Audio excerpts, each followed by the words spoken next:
ជំរាបសួរបងប្អូនអរគ្នាថ្ងៃនេះនាងខ្ញុំសូមបង្ហាញជូនបងប្អូនពីរបៀបធ្វើគីមឈីស្លឹកកញ្ឆាចាជាដំបូងហ្នឹងគឺយើងយកស្លឹកកញ្ឆារបស់យើងទៅលាងទឹកឲ្យស្អាតរួចហើយកាត់វាប្រវែង1ថ្នាំងដៃចា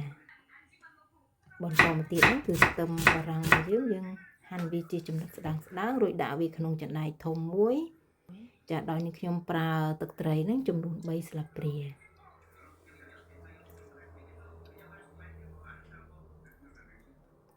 ចារួចហើយយើងទៅជ្រោកវាថ្នមអញ្ចឹងមកបន្តទៀតហ្នឹងគឺនឹងខ្ញុំប្រើម្ទេសម៉ដ្ឋបូក្រេហ្នឹងចំនួន4ស្លាបព្រា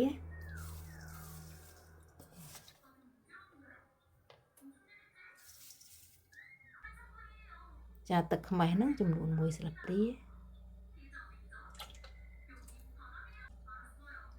ចាខ្ទឹមចិញ្ច្រាំចំនួន1ស្លាបព្រាកន្លះ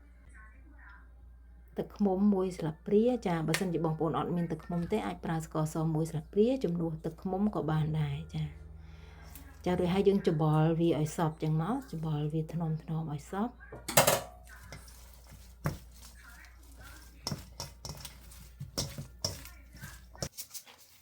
ចានឹងជាចុងក្រោយហ្នឹងគឺល្ង2ស្លាបព្រាចាយើង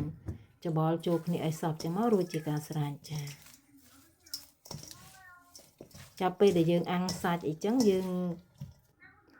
ធ្វើគីមឈីប្រភេទនេះញ៉ាំជាមួយនឹងសាច់អាំងចាសូមអរគុណចំពោះការតាមដានវីដេអូរបស់នាងខ្ញុំសូមអរគុណ